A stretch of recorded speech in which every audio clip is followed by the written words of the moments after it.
Hello guys, so very good evening everyone. Welcome to the session. सभी का स्वागत है अन अकेडमी प्लेटफॉर्म पर सिविल 101 पर। सो गाइस, इस सेशन में हम लोग डिस्कस करेंगे, जैसा कि आप थंबनेल में देख पा रहे हैं, कि एसएससी जेई की इकोनॉमी स्ट्रैटेजी सब्जेक्ट वाइज में एनालिसिस आपको लेकर आ रहा हूँ। अलग अलग एग्जाम में जो एसएससी के होते हैं उनमें किस तरीके से इकोनॉमी आती है, क्या हमारी स्ट्रैटेजी रहनी चाहिए ताकि हम बेस्ट तरीके से रिजल्ट स्कोर कर सकें। ठीक है गाइस, तो इसमें मैं सारे टॉप टॉपिक जो हैं, जो सभी के सभी टॉप टॉपिक हैं, उनको डिस्कस करूंगा, जिससे कि आपका जो एसएससी जेई का स्कोर है उसे आप मैक्सिमाइज कर सकें। ऑल राइट, तो गाइस स्ट्रैटेजी क्या रहने वाली है एक बार देख लेते हैं। क्या इंपॉर्टेंट टॉपिक्स हैं, क्या इंपॉर्टेंट एरियाज हैं, ज़रा एक बार नोटिस कर लेते हैं। ठीक है, so guys this is a session regarding Indian economy strategy for SSC JE. General studies का जो पेपर 1 होता है उसमें इकोनॉमी एक ऐसा पोर्शन है जो दोनों करंट अफेयर और स्टैटिक पोर्शन को साथ में कवर करता है।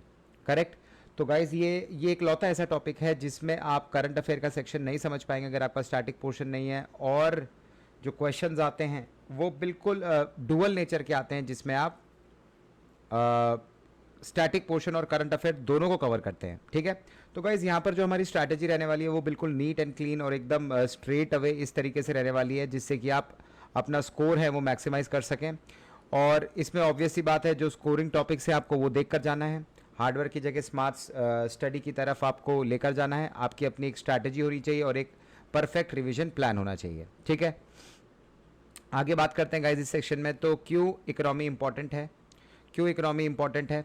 तो गाइज बहुत सी बार आपको ये चीज़, ये क्लेम थोड़ा सा कंट्रोवर्शियल भी हो सकता है, थोड़ा सा वियर्ड भी लग सकता है, बट दिस इज़ ट्रू कि जो इकोनॉमी में अगर आप करंट अफेयर के क्वेश्चन को भी मिला लेते हैं तो अच्छे खासे लेवल का वेटेज इकोनॉमी कवर करती है। 6 to 7 क्वेश्चंस आपके इकोनॉमी में से आ जाएंगे, चाहे आपसे यही पूछ लिया जाए कि रेपो रेट क्या है, रिवर्स रेपो रेट क्या है, बैंकिंग क्या है, अनएम्प्लॉयमेंट क्या है। इस प्रकार के जो बेसिक से क्वेश्चन होते हैं वो आपसे पूछ लिए जाते हैं। कई बार केस स्टडी के क्वेश्चन भी आ जाते हैं। और सबसे बड़ी बात इकोनॉमी की, अगर पेपर टफ बनाना है तो इकोनॉमी के सेक्शन को मैक्सिमम लेवल पर लेकर चले जाएंगे, वरना करंट अफेयर से जो मिनिमम लेवल है उस पर हमारी इकोनॉमी का जो पोर्शन है, वो लगभग टेंटेटिव आता है। तो 5 से 6 क्वेश्चन आप 100% मानकर चल सकते हैं कि इकोनॉमी से आपके एग्जाम में आने वाले हैं। ठीक है, तो इसमें मिक्स आता है, जैसा कि मैंने कहा था कि स्टैटिक पोर्शन और करंट अफेयर दोनों को कवर किया जाता है। तो स्टैटिक प्लस करंट अफेयर का कॉम्बिनेशन आता है। करंट अफेयर का कॉम्बिनेशन आपको देखने मिल जाएगा गाइस। और इन सभी चीज़ों को अगर आप बराबर सही तरीके से कर जाएंगे तो सब्जेक्ट बहुत ही नीट एंड क्लीन सब्जेक्ट है, इंटरेस्टिंग सब्जेक्ट है, बहुत मज़ा आएगा आपको ये सब्जेक्ट करने में। ठीक है, दूसरी सबसे बड़ी बात, इकोनॉमी को करने से क्या होता है कि आपका जो करंट अफेयर के जो गवर्नमेंट स्कीम्स हैं, पीएलआई स्कीम्स हुई, एम्प्लॉयमेंट इंटर्नशिप स्कीम्स हुई, इन सबको समझने में बहुत आसानी होती है और आप स्टेट गवर्नमेंट हो चाहे सेंट्रल गवर्नमेंट हो, उनकी स्कीमों को आराम से समझ सकते हैं। साथ ही साथ जो बजट वाला सेक्शन आता है उसको आप बहुत अच्छे से कर सकते हैं। बजट के रिगार्डिंग कोई भी अपडेट्स आती है उसको आप डील कर सकते हैं। इकोनॉमिक सर्वे से क्वेश्चंस बहुत सारे आपको देखने मिल जाएंगे। अब इसमें बहुत सारे लोग ये चीज़ चैलेंज कर सकते हैं कि नहीं सर, इकोनॉमी से हमने क्वेश्चन नहीं देखे रिसेंटली, 1 साल में, 2 साल में। तो भैया जाकर अगर आप क्वेश्चन पेपर को 4 साल 5 साल पहले देखेंगे तो इकोनॉमी का बहुत अच्छा खासा वेटेज है। एसएससी को दोबारा 1 मिनट नहीं लगेगा सेम पैटर्न पर वापस आने में। तो जो सिलेबस है उसको कवर करने की बात यहाँ करी जा रही है, तो उस प्रोस्पेक्टिव से हम लोग इकोनॉमी का पार्ट बहुत नीट एंड टाइडी तरीके से कंप्लीट करेंगे। सो गाइज नेक्स्ट है की स्कोरिंग एरियाज। कौन कौन से की स्कोरिंग एरियाज हैं और कॉन्सेप्चुअल क्लैरिटीज़ हैं, उन पर आपको विशेषकर ध्यान देना ही देना है हर कीमत पर। ठीक है, ऐसा नहीं करना है कि आपने एक बहुत बढ़िया सी बुक ली या लेक्चर लिया और बहुत मज़ा आया सुनने में और बढ़िया बस भजन की तरह सुनकर उसे बंद कर दिया। ऐसा नहीं है, आपको नोट्स बनाने हैं, आपको पूरा उसको टाइम टू टाइम रिवाइज करना है। कॉन्सेप्ट की क्लैरिटी नहीं आ रही, वहाँ पर आपको पूछ लेना है। सबसे पहली बात, मैं डायरेक्टली पीडीएफ से पढ़ाता भी नहीं हूँ, मैं डायरेक्टली बिल्कुल कन्वेंशनल तरीके से जो जिस तरह से बोर्ड पर लिखते हैं इसी तरीके से कवर करता हूँ, तो आप लोग को आसानी भी होगी कॉन्सेप्ट को पढ़ने में। ज़्यादा ये लंबा सब्जेक्ट है नहीं, मात्र 20 to 25 आवर्स में हम अच्छा खासा पोर्शन इकोनॉमी का कवर कर लेते हैं। करेक्ट, अगर मैं टाइम की बात करता हूं तो। नेक्स्ट अब देखिए जो स्टडी स्ट्रैटेजी आपकी क्या रहनी चाहिए। तो अक्सर आप लोग का सवाल ये आता है कि सर क्या हम बुक्स कौन सी रेफ़र करें, क्या हमें किसी ऐसी बुक पर जाना है जो बहुत इंपॉर्टेंट है। तो मैं आपके रेफरेंस के लिए बस बुक बता दे रहा हूँ, आपको बुक्स रेफ़र नहीं करनी है किसी भी कीमत पर। अगर आप बुक्स पे जाते हैं तो बेसिक्स आपके 11th-12th की एनसीईआरटी जो है इकोनॉमिक्स की, उससे बहुत आराम से कवर हो जाता है, उससे बहुत आराम से कवर हो जाता है। अगर आप एसएससी जेईई के साथ साथ किसी स्टेट लेवल एग्जाम की भी तैयारी कर रहे हैं तो आप उस कंडीशन में कुछ सेलेक्टेड टॉपिक्स के लिए रमेश सिंह नाम की किताब आती है इंडियन इकोनॉमी की, आप उसके ऊपर जा सकते हैं। इसके अलावा क्या करना है सर, मोस्ट इंपॉर्टेंट, इन दोनों को कवर कर दिया जाएगा लेक्चर के द्वारा ही, लेक्चर के द्वारा ही। तो आप बजाय इन दोनों चीज़ों को करने के you can focus on the lecture part. Lecture के बाहर नहीं आएगा। हम लोग जो आपके लिए कंटेंट लेकर आते हैं वो सभी स्टैंडर्ड सोर्सेज से कलेक्ट कर कर जो आपके एग्ज़ाम रिलेवेंट है, पॉइंट ऑफ व्यू है, जिससे कि आपका समय खराब ना हो, उस प्रोस्पेक्टिव से हम लोग आपके लिए लेक्चर लेकर आते हैं। तो अगर आप लेक्चर को भी बिल्कुल रिलीजियसली फॉलो कर लेते हैं तो उसमें भी आपका काम बन जाएगा। आपको बिल्कुल 1% टेंशन लेने की ज़रूरत नहीं है। 100% आप लेक्चर पर रिलाई कर सकते हैं इस टॉपिक के लिए, ठीक है। इसके अलावा क्या है, आपको स्टेट इकोनॉमी जैसे जीडीपी, सेक्टर, इन्फ्लेशन, इन सब पर नज़र रखनी है। कहीं पर भी सुन ले रहे हैं, न्यूज़ में कोई अपडेट आ रही है तो आपको थोड़ा आँख नाक कान खुले रखने हैं इन पर्टिकुलर चीज़ों को। अदरवाइज ये डेटा भी आपको लेक्चर के अंदर प्रोवाइड कर दिया जाएगा। साथ ही साथ आपको अपना ये स्टैटिक पोर्शन है इसको लिंक करना है बजट, आरबीआई पॉलिसी। आरबीआई क्या करता है, मॉनेटरी पॉलिसी तय करता है, हम सभी जानते हैं मॉनेटरी पॉलिसी तय करता है देश की। अब इस प्रकार से मॉनेटरी पॉलिसी वगैरह है, इन पर कोई भी अगर आपको अपडेट मिलती है तो आप अपने आप को अपडेट करेंगे, ठीक है। इसके साथ साथ आपको क्या करना है, मैं हमेशा कहता हूं हर चीज़ में, PYQ इज मस्ट। PYQ अगर आप कर जाएंगे तो 40% अपना एफर्ट वहीं पर आप रिड्यूस कर देंगे। साथ ही साथ PYQ के अगर आप MCQ भी लगा लेते हैं या MCQ सेशन को भी अटेंड कर लेते हैं तो it will be really helpful for you. आपको बहुत ज़्यादा मदद इस पर्टिकुलर सेक्शन में मिलेगी, ठीक है गाइज। नेक्स्ट हम बात करते हैं प्रायोरिटी टॉपिक्स की, कि सर क्या इंपॉर्टेंट टॉपिक्स हैं जो मैं पढ़ सकता हूं, इकोनॉमी पॉइंट ऑफ व्यू से। अगर मुझे पढ़ना भी है और मैं देख कर भी जाऊं, मैं फोकस भी करूं, तो भैया आपको सबसे पहले इकोनॉमी के basics, national income, GDP, GNP, NNP, net national product, gross domestic product, ठीक है, आपको इन सब चीज़ों पर कमांड करनी पड़ेगी, देखकर ये सारे टॉपिक जाने पड़ेंगे। चिंता मत कीजिए, बहुत डिटेल में मैं आराम से कवर करता हूँ, बड़े इंटरेस्टिंग वे में। जो इनके मैथमेटिकल एनालिसिस है, आपको 1% किसी भी प्रकार का डाउट नहीं रहेगा, इस चीज़ की मैं गारंटी लेता हूँ। आप लेक्चर को बस रिलीजियसली फॉलो कीजिए, उसी से आपका काम बन जाएगा। अब बात करूँ मैं इन्फ्लेशन और डिफ्लेशन की, बहुत आम कॉन्सेप्ट है जो आता ही आता है, एग्जाम में पूछ लिया जाता है, महंगाई दर पूछ ली जाती है, ठीक है। Banking system, RBI, monetary policy, इससे रिलेटेड जो भी टर्मिनोलॉजीज है, repo rate, reverse repo rate, ये सभी टॉपिक बहुत इंपॉर्टेंट हो जाते हैं आपके प्रोस्पेक्टिव से, बहुत इंपॉर्टेंट हो जाते हैं आपके प्रोस्पेक्टिव से। इसके अलावा fiscal policy important, latest budget को आपको देखकर जाना है, लेटेस्ट बजट को आपको देखकर जाना है। अब आपका एग्जाम ऐसा नहीं है कि बजट बहुत डिटेल में पढ़ने बैठ गए, आप बस थीम पर ध्यान दे देंगे। अगर आप थीम को भी करके चले जाएंगे आपका काम बन जाएगा, चिंता मत कीजिए, उस चीज़ को भी मैं कवर कर लूँगा। डेफिसिट क्या है, FRBM वगैरह क्या है। इसके अलावा टैक्सेशन, डायरेक्ट इनडायरेक्ट, अब GST में बदलाव आया है, इनकम टैक्स बिल आया है, इन सब पर बहुत ज़्यादा चांसेस है कि करंट अफेयर में क्वेश्चन आ जाएं, करंट अफेयर में क्वेश्चन आ जाएं, ठीक है। इसके अलावा प्लानिंग और नीति आयोग को आपको कर जाना है, एग्रीकल्चर और इंडस्ट्रीज़ को आपको कवर करना है, पॉवर्टी, अनएम्प्लॉयमेंट और एक्सटर्नल सेक्टर जिसमें एक्सपोर्ट्स, इंपोर्ट्स, ये सभी WTO वगैरह, इन सभी के ऊपर थोड़ा बहुत अगर आप नॉलेज लेकर जाएंगे तो आपका काम बन जाएगा। ज़्यादा चिंता करने की ज़रूरत आपको इन टॉपिक्स की नहीं है। ये मैंने प्रायोरिटी ऑर्डर में सारे टॉपिक्स लिख दिए हैं, तो एक बार इनको देखकर ज़रूर जाइएगा। अगर इकोनॉमिक्स देखकर जाते हैं, hardly it will take 15 days to cover all of them. अगर दिन में 1 घंटा बिताते हैं आप पढ़ने पर, तो लेक्चर अगर आप अटेंड कर रहे हैं तो 15 दिन के अंदर आपकी इकोनॉमी रेडी हो जाएगी। मैं 1 आवर का लेक्चर रखता हूं, उसमें सभी इंपॉर्टेंट एरियाज़ को हम कवर कर लेते हैं। नेक्स्ट मैं बात करूं कि क्वेश्चन पैटर्न, किस प्रकार का क्वेश्चन पैटर्न आपको SSC JEE के अंदर देखने मिलता है। सबसे पहले नेशनल इनकम की डेफिनेशंस पर, GDP, NNP, PCI, इन सब की डेफिनेशंस बहुत बार एग्जाम के अंदर पूछ ली जाती है। फिर आप इन्फ्लेशन मेजरमेंट जैसे WPI, CPI, ठीक है, तो इन सब चीज़ों को अगर आप देख कर जाएंगे, खाली इनका नोमेनक्लेचर डेफिनेशन तक भी देख के चले जाएंगे तो आपका काम बन जाएगा। इसके अलावा आरबीआई और बैंकिंग की बात हम करते हैं तो देखिए repo rate, reverse repo rate, CRR, SLR, ये सारे बेसिक चीज़ें हैं आरबीआई और बैंकिंग से रिलेटेड, और अगर इसको अगर आप कर चले जाते हैं तो मोर देन इनफ आपके लिए हो जाएगा। इसके अलावा बजट की अगर हम बात करें तो फिस्कल डेफिसिट, प्राइमरी डेफिसिट, आपने देखा होगा ईएससी का पेपर अगर आप में से किसी ने दिया है तो ये डायरेक्ट पूछ लिए गए थे, फिस्कल डेफिसिट क्या होता है, यही सवाल आ गया था। ठीक है, तो ये कॉमन एरियाज हैं जहां से क्वेश्चन एसएससी जेईई के अंदर बहुत बहुत ज़्यादा चांसेस हैं कि इनसे क्वेश्चन पूछ लिए जाते हैं। ठीक है, इसके अलावा 5 ईयर प्लान्स आप देखते हैं तो जैसे ही देश शुरू हुआ था 5 ईयर प्लान का प्रचलन था, तो अब तक जितने भी 5 ईयर प्लान आए उनकी थीम को ज़रूर देख कर जाइएगा, वेरी वेरी इंपॉर्टेंट पोर्शन है। एक आधा सवाल आपके एसएससी जेईई में आज से 3-4 साल पहले बहुत कॉमनली आता था, अब ज़रूर आना ये कम हो गया, लेकिन कोई गारंटी नहीं है कि इस बार ना आए, 100% आ सकता है। ठीक है, नीति आयोग का रोल क्या है, नीति आयोग का स्ट्रक्चर से, नीति आयोग के चेयरमैन से लेकर इन सब के बारे में आपसे पूछा जा सकता है। वाइस चेयरपर्सन कौन होते हैं, सीईओ कौन होते हैं, क्या स्ट्रक्चर है नीति आयोग का, अपने आप में एक बेहतरीन बॉडी है।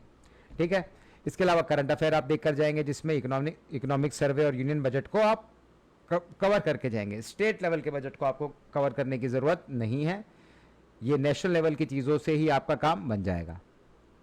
अब मैं आपको बता देता हूँ स्मार्ट प्रिपरेशन टिप्स क्या हैं।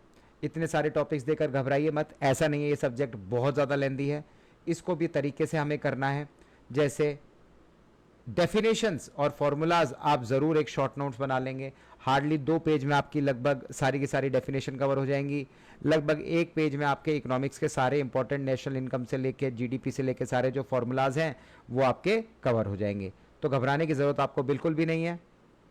बिल्कुल राइट टेम्परामेंट के साथ अगर आप अप्रोच रखते हैं पढ़ाई की, बहुत ईजी सब्जेक्ट है, वेरी हाई स्कोरिंग सब्जेक्ट, और इजीली आप अच्छे अपने मतलब स्कोर को मैक्सिमाइज इस पर्टिकुलर सब्जेक्ट में कर सकते हैं। ठीक है, आप इन्फ्लेशन और जीडीपी कैलकुलेशन ट्रिक्स सीख कर जाएंगे, वो शॉर्ट ट्रिक्स मैं बताऊंगा, मेरा काम है, चिंता मत कीजिए, वो हम डायरेक्टली एक बॉक्स के थ्रू कंप्लीट कर लेंगे। जो पहले के बच्चे अगर ये देख रहे हैं तो वो जानते हैं, मैंने बॉक्सेस में फाइनल जीडीपी कैलकुलेशंस या सारी के सारी जो कैलकुलेशंस थी वो आपको करवा कर दी थी। ठीक है, नेक्स्ट हम बात करते हैं भैया किसकी, बजट की हाइलाइट्स को आपको रिवाइज करना है। मैं कह रहा हूँ जो बजट की थीम है अगर आप उसको रिवाइज कर चले जाते हैं, कोई इंपॉर्टेंट स्कीम्स के नाम अगर आपके दिमाग में रह जाते हैं तो आपका काम बन जाएगा। ज़्यादा डिटेल में जाने की ज़रूरत नहीं है, बहुत ज़्यादा फैक्चुअल डाटा करने की ज़रूरत नहीं है। ठीक है, तो बजट में सिर्फ ओवरव्यू आपके लिए सफिशिएंट रहेगा, ओवरव्यू से आगे आप बढ़ने की कोशिश ना करें वरना अननेसेसरी आप टाइम वेस्ट कर देंगे। इसके बाद आपको थ्योरी को लिंक करना है करंट अफेयर से, जैसे आरबीआई की कोई न्यूज़ है, आईएमएफ की कोई न्यूज़ है, डब्ल्यूटीओ की कोई अपडेट्स हैं, उन सभी चीज़ों को आपको कवर करते चलना है इस पर्टिकुलर सब्जेक्ट के अंदर। Important, very important. So current का पोर्शन मैं कहूँगा कि इकोनॉमिक पॉइंट ऑफ व्यू से आपके लिए वेरी वेरी इंपॉर्टेंट है। करंट अफेयर का पोर्शन वेरी वेरी इंपॉर्टेंट है। अगर आप देखते हैं तो 30% मेरे जो करंट अफेयर रहते हैं उसमें 30% के आसपास मैं आराम से आपके इस पर्टिकुलर सेक्शन के करंट अफेयर कवर कर लेता हूं। ठीक है, इसके अलावा आपको एसएससी सीजीएल और एसएससी जेईई के पीवाईक्यू सॉल्व कर जाने हैं प्रैक्टिस के लिए, इकोनॉमी के पीवाईक्यू सॉल्व करके जाने हैं। ठीक है, 100%, क्योंकि मैं फिर बता रहा हूँ, बार बार रिपीट कर रहा हूँ, बहुत सारे आप जैसे लोग ये कहने को रेडी हो जाएंगे कि एक आधा क्वेश्चन आने लगा है अब नहीं आता, पैटर्न चेंज हो गया। तो भैया आप अपने डिल्यूजन में रहिए, जिस दिन भी पैटर्न वापस से चेंज किया, क्या आप प्रेडिक्ट कर सकते हैं? क्या आपको ये पता है पेपर में क्या आने वाला है? नहीं पता है ना, तो बेसिक जो सिलेबस है उसको कंप्लीट कर जाइए। सिलेबस में आपके इकोनॉमिक गिवन है, पॉलिटी के साथ ही गिवन है, इसलिए ये बहुत इंपॉर्टेंट हो जाता है। पॉलिटी के बाद मैं इसीलिए आपके इकोनॉमी से रिलेटेड वीडियो बना रहा हूँ। जनरली बच्चे 99% इस सब्जेक्ट को छोड़कर जाते हैं। ठीक है, दोबारा मैं बता रहा हूँ आपको, जब मैं बात करता हूँ किसी भी चीज़ की, जब मैं बात करता हूँ प्रिपरेशन क्या रहनी चाहिए, तो हम 6 डेज में, अगर आपका एक बार कंप्लीट हो गया तो हम 6 डेज के अंदर बेसिकली अपने इस पर्टिकुलर सब्जेक्ट को कवर कर सकते हैं, इस पर्टिकुलर सेक्शन को कवर कर सकते हैं। ठीक है, 6 डेज के अंदर इस पर्टिकुलर सेशन को कवर कर सकते हैं। ठीक है, तो फर्स्ट डे में आप बेसिक्स जितने भी जीडीपी, नेशनल इनकम, इन्फ्लेशन है, उन सभी की डेफिनेशंस को कवर कर लीजिएगा। सेकेंड डे के अंदर आप बैंकिंग और मॉनेटरी पॉलिसी से रिलेटेड सारी जो डेफिनेशन है उसको कवर कर सकते हैं। थर्ड डे के अंदर, सॉरी फोर्थ डे के अंदर आप फिजिकल पॉलिसी और बजट कॉन्सेप्ट्स को कवर कर सकते हैं बहुत आराम से। फिफ्थ डे पर आप एग्रीकल्चर, इंडस्ट्री और अनएम्प्लॉयमेंट के फैक्ट्स देख सकते हैं, it is very easy. And six day पर आप करंट अफेयर और मॉक टेस्ट दे सकते हैं अपनी प्रोग्रेस को चेक करने के लिए, प्रोग्रेस को चेक करने के लिए, करेक्ट। ठीक है, so most expected economic questions, थोड़ा सा स्लाइड्स में आपको देखने में प्रॉब्लम हो सकती है, मैं पढ़ के बता देता हूं। GDP at constant versus current price, very important. GDP at constant versus current price, constant versus current price, ठीक है। इसके अलावा reverse repo rate and reverse repo rate, मैंने कहा repo rate and reverse repo rate,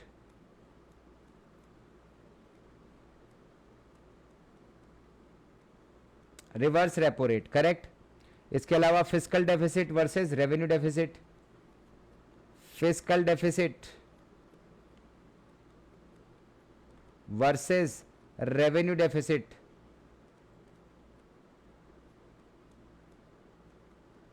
revenue deficit. GST structure, very important, ये मैं cover कराऊंगा polity में भी। जीएसटी स्ट्रक्चर वेरी इंपॉर्टेंट, ये सभी टॉपिक्स के नाम मैं लिखवा रहा हूं। इसके अलावा poverty estimation, poverty estimation committees,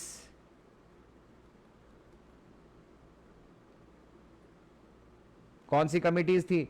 Tendulkar committee, Rangarajan committee,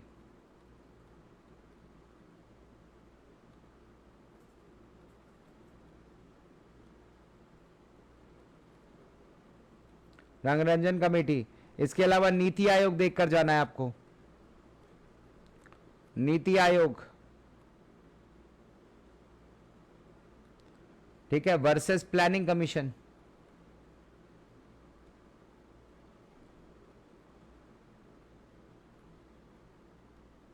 planning commission. और आपको इंटरनेशनल कुछ organisation, WTO, IMF, World Bank, इन सभी को कवर कर कर जाना है, ठीक है। ये सारे टॉपिक मैंने आपको लिखवा दिए हैं, इन सभी को आप देख कर जाएंगे, इनके हेडक्वार्टर वगैरह आप देख कर जाएंगे, ठीक है। तो ये सारे टॉपिक्स आपको कवर कर लेने हैं, आराम से शांति से पॉज कर कर इन टॉपिक्स को लिख लीजिएगा। PDF मैं शेयर करूंगा टेलीग्राम चैनल पे, टेलीग्राम चैनल आप ज्वाइन कर सकते हैं, GS007 by Amit Vijay, GS007 by Amit Vijay, ठीक है। फाइनल आपका रिवीजन प्लान कैसे रहने वाला है आप देख सकते हैं स्लाइड्स पर, कैसे रहने वाला है कि रिवाइज कर सकते हैं आप इकोनॉमिक टर्म्स डेली, जैसे जीडीपी, इन्फ्लेशन, डेफिसिट, ठीक है। आप बजट की हाइलाइट्स देख सकते हैं, स्कीम्स रेडी कर सकते हैं, ठीक है। उसके अलावा 50 to 70 इकोनॉमिक के क्वेश्चंस आप सॉल्व कर सकते हैं 6 दिन तक, 6 दिन तक। मतलब मैं नेट एस्टिमेट बता दूं तो 500 क्वेश्चंस का सेट मैं आपको करवा के दूंगा, ठीक है, स्पेशल क्लास और प्लस क्लास में, स्पेशल प्लस क्लास में ये कवर किया जाएगा, ठीक है।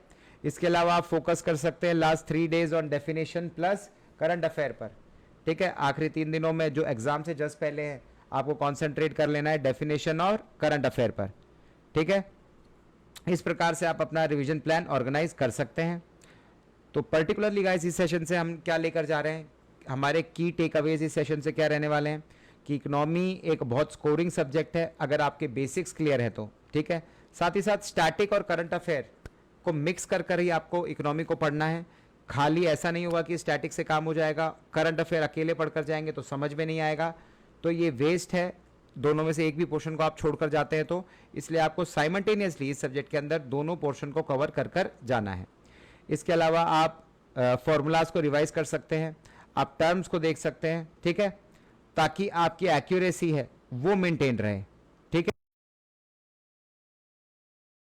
है। बजट पर, आरबीआई पर और बैंकिंग पर, ठीक है, क्योंकि आते ही आते हैं क्वेश्चन इनसे, 1 to 2 questions in particular topic से, बजट हो, आरबीआई हो या बैंकिंग हो, तो इन पर्टिकुलर सेक्शन को आपको इग्नोर नहीं करना है, राइट। और इसके साथ साथ अभी तक आपने नहीं किया है तो क्या करना है, आपको अनअकैडमी ज्वाइन कर लेना है, इस सेशन को लाइक कर देना है। इस प्रकार के स्ट्रैटेजी वीडियोस मैं आपके लिए लेकर आता रहूंगा। जो भी बच्चा इंटरेस्टेड है बैचेस में, उसके लिए मैं जरा सी एक अनाउंसमेंट कर देता हूं जनरल। तो गाइज आप लोग के लिए एसएससी जे 2025 के लिए अगर आप प्रिपेयर करना चाहते हैं तो आप कर सकते हैं मात्र 5999 में 60% ऑफ आपको मिल जाएगा, जिसमें आपको 6 मंथ्स तक का फ्री एक्सटेंशन मिल जाएगा गाइज। ठीक है, ऑफर को एक्सटेंड कर दिया गया है 19 अगस्त तक, और आप कोड यूज कर सकते हैं हमेशा GS005। ठीक है, ये फ्रीडम डे सेल चल रही है, इस सेल को आप ग्रैब कर सकते हैं बहुत आराम से। इससे बेहतरीन मौका और सही टाइम आपके कोर्स ज्वाइन करने का नहीं होगा। इससे ज़्यादा डिले करेंगे तो और लेट होते चले जाएंगे, उतने ही अपने चांसेस को कम करवा लेंगे सिलेक्शन के लिए। It is the high point, so you should consider very seriously कि बैच ज्वाइन करें तो अभी राइट टाइम है। ठीक है, अब मैं बता देता हूँ सिविल वाले बच्चों के लिए स्पेसिफिकली जो CBT1 CBT2 दोनों की प्रिपरेशन करना चाहते हैं एसएससी जे 2025 के लिए, तो 13 अगस्त से नया कोर्स स्टार्ट हुआ है, जिसमें सुबह 10 बजे मैंने शुरू किया है Indian history. Batch already started है 11 जुलाई से, तो आपको दोनों प्रकार के लाइव क्लासेस भी मिल जाएंगी और रिकॉर्डेड भी मिल जाएंगी, जो भी प्रेफरेबली आप करना चाहते हैं। ठीक है, तो गाइज मोमेंटम बैच की बात मैं अगर करूं तो एसएससी जे 2025 CBT1 CBT2 सिविल वाले बच्चे सिर्फ 5999 में प्रिपेयर कर सकते हैं। 13 अगस्त से आपका नया कोर्स स्टार्ट हुआ है, सुबह 10 बजे मैंने शुरू किया इंडियन हिस्ट्री। आराम से आप बेहतरीन तरीके से हिस्ट्री कर सकते हैं। मैं इसमें सिर्फ मॉडर्न नहीं, एंशियंट भी करवा रहा हूँ, एंशियंट हिस्ट्री को भी कवर कर रहा हूँ। ठीक है, बहुत कम ऐसा होता है कि एंशियंट हिस्ट्री कवर करी जाती है, लेकिन आपका यहाँ भी इंपॉर्टेंट पोर्शन कवर किया जा रहा है। गाइस संभव बैच आप ज्वाइन करना चाहते हैं, आप इलेक्ट्रिकल वाले बच्चे हैं तो घबराइए मत, आपके लिए भी ऑफर वैलिड है। CBT1 CBT2 दोनों की प्रिपरेशन आपको करने मिलेगी। आप के बैच में भी मैंने शुरू किया इंडियन हिस्ट्री। ठीक है, तो बैच ज्वाइन कर लीजिएगा, कोड यूज कर लीजिएगा GS005। गाइस संभव बैच की बात मैं करूं तो एसएससी जे 2025 के लिए CBT1 और CBT2 मैकेनिकल वाले बच्चे कोड यूज कर सकते हैं GS005 और बैच ज्वाइन कर सकते हैं Indian history by Amit Vijay. ठीक है, आपके बैच में मैंने हिस्ट्री शुरू की है, तो आपको लाइव क्लासेस और रिकॉर्डेड दोनों मिल जाएंगी।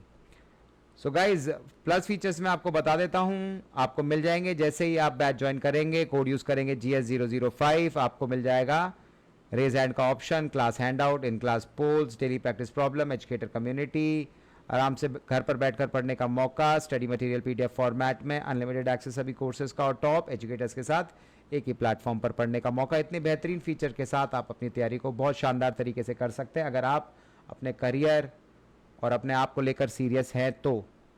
नेक्स्ट गाइज लास्ट में मैं आपको दिखा देता हूँ कुछ सक्सेस स्टोरीज जिनका दिमाग में बिल्कुल क्लैरिटी थी कि एग्ज़ाम में अच्छा करना है और बेहतरीन तरीके से शुरुआत से लेकर लास्ट तक ये बच्चे एग्ज़ाम के एक दिन पहले तक भी ये प्रिपेयर कर कर गए हैं, अपने डाउट्स क्लियर किए, सिंसियरिटी के साथ प्रिपरेशन की और ऑल इंडिया रैंक 1 से लेकर सारी जो टॉप रैंक्स हैं, टॉप पोस्ट पर जाकर आज टॉप डिपार्टमेंट में सर्व कर रहे हैं। तो मैं आशा करता हूँ, कामना करता हूँ कि ये इसी प्रकार से आपकी फ़ोटोज़ भी नेक्स्ट ईयर देखने मिलेगी। तो गाइज़ इसी के साथ मेरा ये स्ट्रैटेजी मेकिंग वीडियो था इकोनॉमी के लिए। इसी प्रकार की वीडियो अगर आप चाहते हैं तो सेशन को लाइक ज़रूर कीजिएगा, शेयर कीजिएगा। अगर आपने सिविल 101 सब्सक्राइब नहीं किया है तो ज़रूर सब्सक्राइब कीजिएगा, टेलीग्राम ग्रुप ज़रूर ज्वाइन कर लीजिएगा। ठीक है, GS005 बाय अमित विजय के नाम से आपको टेलीग्राम मिल जाएगा, अमित विजय आपको टेलीग्राम मिल जाएगा। ग्रुप में सारी डिटेल्स आपको मिल जाएंगी, क्लासेस से रिगार्डिंग सारी इन्फॉर्मेशन मिल जाएंगी, नोट्स वगैरह मिल जाएंगे। आपको क्लासेस के बाहर कोई प्रिपरेशन करने की ज़रूरत नहीं है, ये हमारी रिस्पॉन्सिबिलिटी है आपको बेस्ट से बेस्ट कंटेंट देना। ठीक है, आपकी सहूलियत के हिसाब से देना, जिस तरीके से आप चाहते हैं उस तरीके से आपको चीज़ें मिलेंगी। तो गाइज इसी के साथ मैं सेशन को क्लोज करता हूं और नेक्स्ट टाइम हम और इसी प्रकार की इन्फॉर्मेटिव वीडियोस के साथ आपके सामने आएंगे। ठीक है, अगर आप अपनी प्रिपरेशन को लेकर सीरियस हैं और अच्छे तरीके से करना चाहते हैं तो अनअकैडमी को ज़रूर ज्वाइन कीजिए। And so take care, bye bye, see you in next session. Thank you everyone.